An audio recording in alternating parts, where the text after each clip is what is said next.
Hey guys, Elena George here in full swing hobo mode. All right, let's get down to this. Ashley Sinclair panel. There's some really awesome standout moments for me. Um, One, Jocelyn Yates. She's amazing. I follow her on Facebook. I love her. She's 21 years old, presidential, has been built completely. She's 100% through social media, which I accredit most of what I've built through social media too. And I learned a really big thing from her because she says that she posts 3 result pictures, before and after pictures, every single day, morning, noon, and night. And in between that lifestyle posts, you need to be posting a lot. I always thought that maybe, like 2 posts a day was good. It's not enough. It's not cutting it because most people aren't seeing our posts, right? So you need to make sure that you're really reaching. And I mean, how simple is posting? We just need to remember to do it and be consistent with it and make sure we're getting that excitement out to people. So I love that tip. Another thing, it took her 9 months to go executive, and then she just changed her mindset and she just went full speed. She's only been in the business for about 2 years, and it took her 9 months to go executive. So, and her husband is a triple. So that goes to show you that when you put your mind to something and you just decide that you're all in, you can be truly unstoppable. And I feel like that's where I am right now. So I'm excited to see where I'm going to be going in the next year.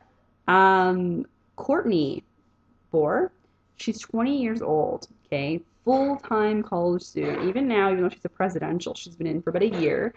The business really appealed to her because she could work it from her cell phone. And that's awesome. Like how simple and convenient is that to share that with other college students. Like, hey, you can actually make an extra like $500 a month, or in her case, like $20,000 a month, uh, from your phone. Like that's flipping genius. Kyler Pentecost was super standout to me. I loved him, loved him, loved him. He said there's a really big difference between being a great recruiter and being a great coach. You know, he treats every new distributor like they're a new family member. And I love that because I think that sometimes we just assume that when new distributors join our team, whether we personally enroll them or not, I think we kind of assume that they kind of know what they're doing. Like, oh, you do your training, and then we're here if you need me, and just follow the team page.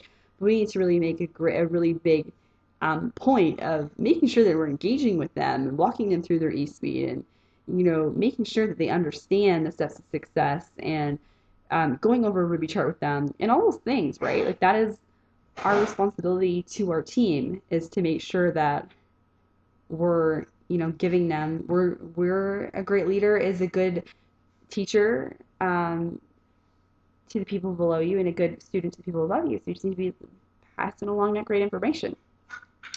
Another thing I love that he said is don't give your info. Like don't just like throw up over somebody and start going on about the business, whatever, because that just comes off like it's all about us, right?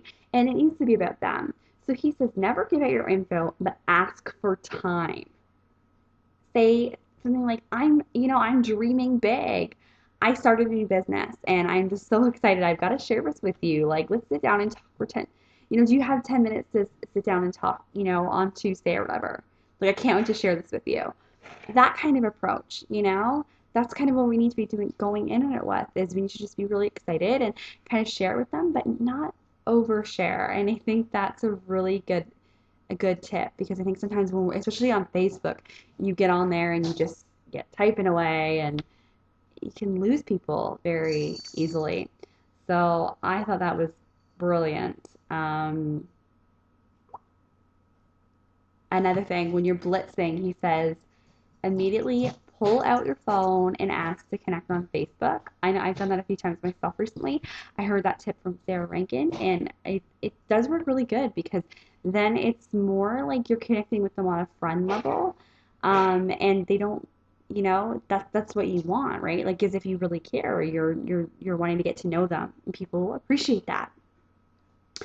Kim Touchton, don't look left or right. You got to do your best. You can't be focused on what everybody else is doing. You can't compare your journey to everyone else. Everyone has different social circles, different situations, but you just need to stay focused and do you. and embrace your journey, because as long as you're doing this stuff to success and you're doing that every month, we're all gonna be successful when it's our time, right? So stick to the steps of success, 100%. So I am so excited. I feel like I learned a lot from those guys. It was golden. It was beauty. I can't fully express the excitement just relaying it secondhand information if you weren't there, but it was powerful. You listen to these people who are just average, normal people like 20 and 21-year-olds that are like achieving this amazing success, and you really get that mindset where it's like, hey man, like if they can do it, I can do it, and we can do it.